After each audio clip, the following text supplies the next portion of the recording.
Entre tradition et modernité, nous vous amenons aux côtés de ces hommes et femmes qui nous habillent tous les jours et qui mettent en valeur la mode africaine. Bonsoir et bienvenue dans l'émission La Fibre Ancestrale. Aujourd'hui, nous avons le plaisir d'échanger avec Fabio, passionné de couture et créateur de Fabio Fashion. Il est aussi formateur en coupe couture hommes et dames. Il est ici dans le cadre d'une tournée sous-régionale pour la formation et le renforcement de compétences des couturiers et couturières. À travers cet entretien, nous allons découvrir son parcours, ses inspirations, sa vision de la couture et les conseils qu'il souhaite partager avec toutes celles et ceux qui s'intéressent à cet art. Monsieur Fabio, bonsoir. Bonsoir, monsieur. Alors, pour commencer cet entretien, pourriez-vous nous parler de votre parcours et de ce qui vous a conduit à vous orienter vers la couture? D'accord, merci pour la question. Bonsoir, cher public. Je suis Tcholo Aguila Kwame Fabrice, à l'état civil, styliste et formateur en stylisme. Présentement, je suis au Burkina Faso pour une 3e édition concernant mes formations.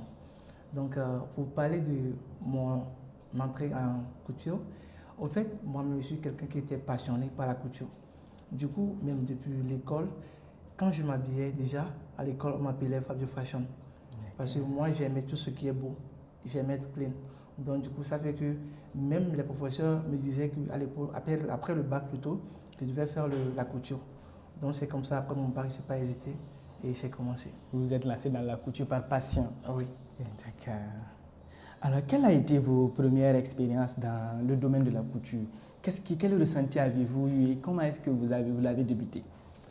Ok, je peux dire que c'était en 2018, après mon bac, et je voulais commencer déjà, mais mon papa était en vie, donc pour lui, il n'aimait pas trop la couture, en disant que les couturiers ne sont pas des personnes qui ont de l'argent, que les couturiers sont des personnes qui étaient de bas niveau.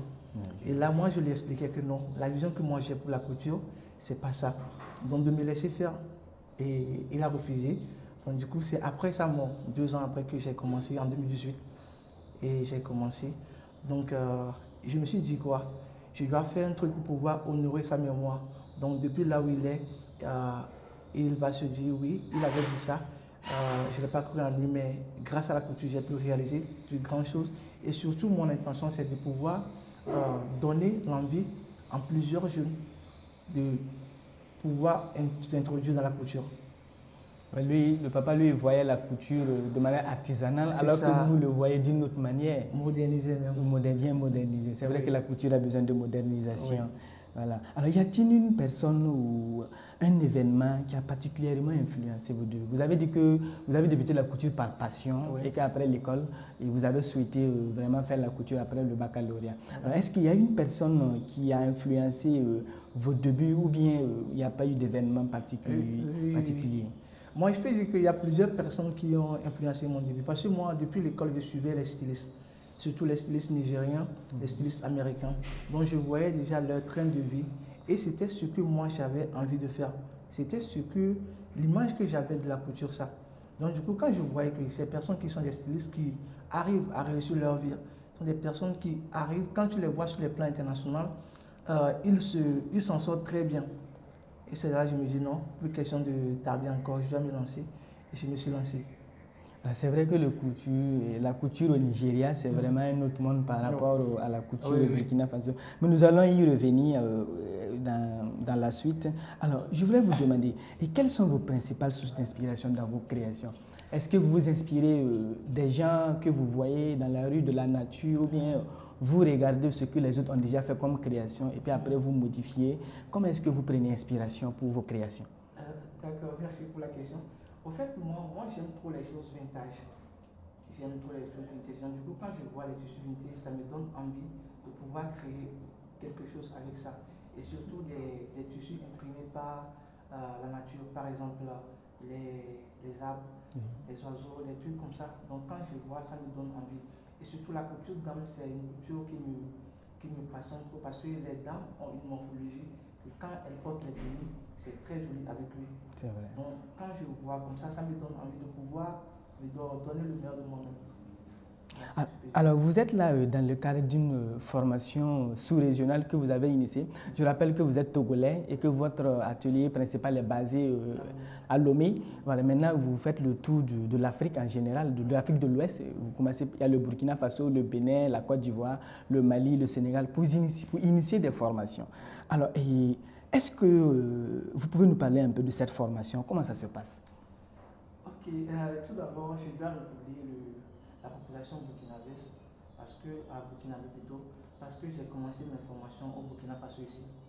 Donc, quand je suis arrivé, après la première formation, j'ai vu qu'il y a plusieurs personnes qui sont dans la culture mais qui ont besoin d'aide.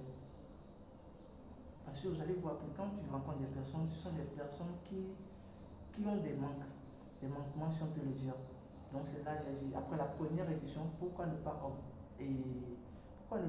initier d'autres éditions encore? C'est ça, la deuxième édition. Ouais. Et du coup, à ma plus grande surprise, la deuxième édition a fait un boom. C'était plus de 26 personnes qui étaient venues pour la deuxième édition. Là, c'est ça. Et après le Burkina Faso, j'ai eu un appel de la Côte d'Ivoire, ainsi de suite. D'accord. Alors, et comment est-ce qu'on peut participer à votre formation quand on veut s'y inscrire? C'est en ligne, c'est en présentiel. Et comment est-ce que vous avez un local ici où les gens viennent s'inscrire ou bien vous avez un endroit pour la formation ici? D'accord. Concernant notre formation au Burkina Faso, les inscriptions se font en ligne.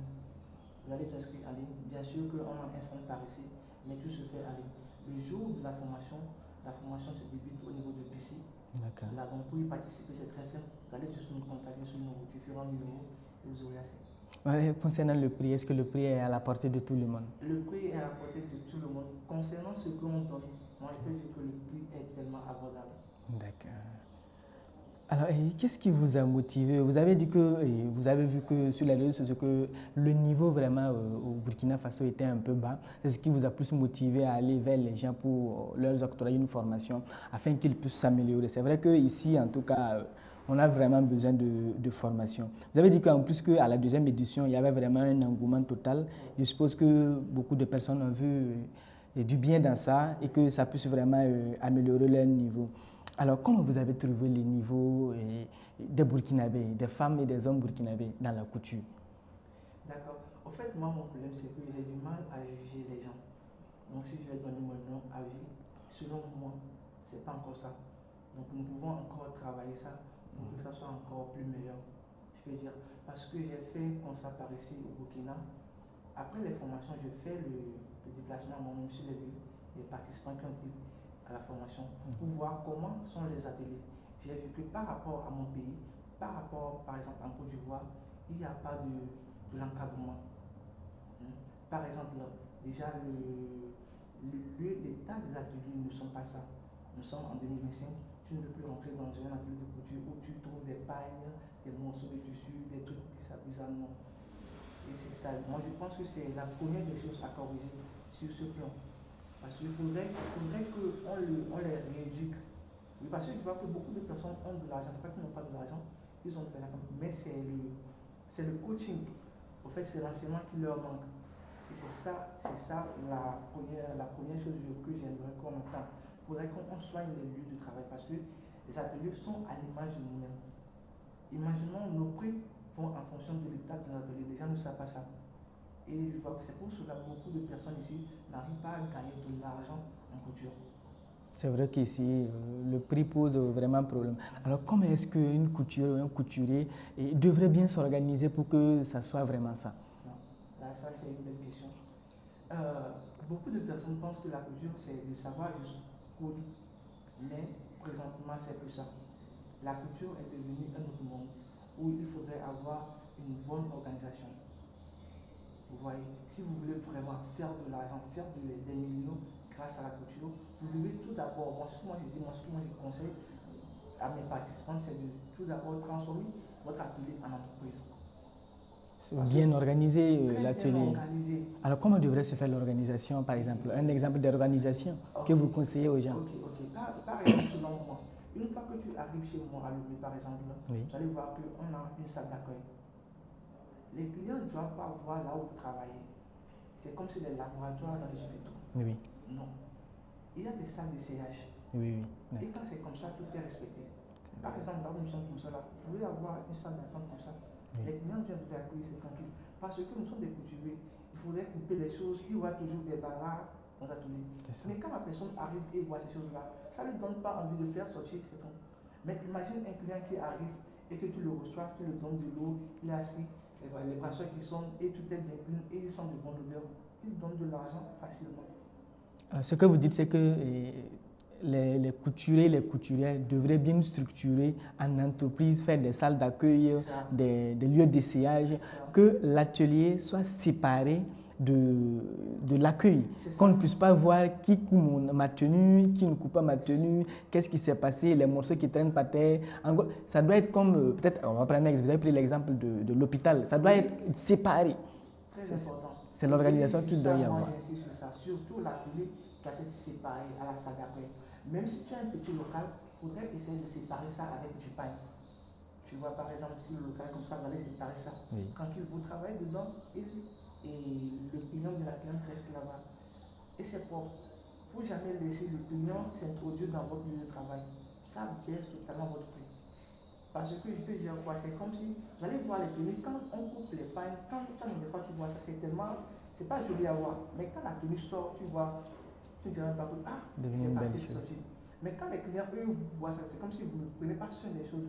Et quand c'est pas bien fait là, on ne pourra pas bien payer ça. Donc c'est un peu ça. Donc, en fait, ça, c'est un sujet que nous devons revenir sur ça. C'est un sujet qui est tellement, selon moi, large, qu'on doit revoir ça. Si c'est possible, on peut organiser des formations, même gratuitement, sur ce point. Parce que je vois que beaucoup de personnes en ont. Alors, ce qu'il leur faut plus même, c'est gérer leur personal branding et le marketing, la communication. C'est vrai que beaucoup, quand ils ont leur atelier, il n'y a pas de communication, il n'y a pas de personal branding, il n'y en a pas, il n'y a pas de marketing. On voit souvent des couturiers qui partent au travail avec des jeans. Tu te dis couturier et puis tu pars en jean. Lui-même ne représente pas son métier. C'est ça. Le côté développement personnel, le branding. Moi, je dis souvent, nous sommes les premiers ambassadeurs de notre propre marque. On peut appeler par exemple Fabio Fashion. On a un client pour vous qui est à l'hôtel de février. Et voilà Fabio qui arrive à maillot de Real Madrid. C'est impossible. Moi, une fois que je suis quelque part, on m'appelle pour un client. Quand je vends mon habillement, je dois retourner à la maison après avant d'aller. Excusez-moi. Parce que quoi? Déjà, une fois que tu arrives, ton image parle déjà. Et ça, beaucoup de couturiers l'ignorent. Et ça leur pénalise sans qu'ils ne le sachent. Vous devez vous habiller correctement. Vous devez prendre soin de vous. Votre image est votre vitrine. Vous ne voudrez pas qu'on dise que non, on te présente que tu sais styliste. Non. Quand tu arrives, moi ça m'arrive que quand j'arrive quelque part, on te dit, vous êtes styliste, non.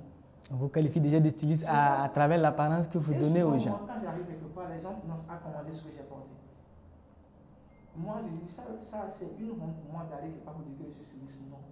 Une fois que tu arrives, on doit sentir que tu es styliste. C'est ça. Le corps, l'habillement doit parler plus que les mots. C'est ça même. D'accord. Les gens ont tenu note. Alors, on va revenir un peu sur une partie de la formation. Il y a une partie de la formation qui concerne vraiment les corsets. Alors, c'est quoi un corset? Ok. Concernant les corsets sont des tenues dames. Vous allez voir les tenues que les dames portent où il y a une séparation entre le sein et la partie du corps. C'est-à-dire sur les tenues corsées, vous allez former à part le sein avant d'assembler ça au corsage. Vous voyez, c'est la différence du corset et des autres tenues. Alors, vous avez également dit que le niveau de nos couturiers et couturières au Burkina Faso est moins bas par rapport aux Togolais. Maintenant, quelles sont les lacunes que vous avez vues au Burkina Faso? C'est concernant le côté dames. Au fait, je n'ai pas connu tous les Burkinabés. Par exemple, ceux que j'ai connus là, par rapport à mon pays, le niveau n'est pas ça. Et déjà au niveau de la couture, je vois que ici la formation, excusez-moi, la formation est bâclée. Oui. Il faut le dire, la formation est bâclée. Oui. Parce que quoi, moi j'ai fait j'ai fait des suivis à des dames dans leur atelier. Déjà quand tu vois la formation par rapport à chez nous, c'est pas ça. Imagine l'élève qui arrive au boulot, par exemple à 9h, alors que la cantine est déjà là à 8h. Ça pose problème. La patronne travaille et la l'apprenante mange. La patronne travaille, l'apprenante est assise en train de fouiller son téléphone.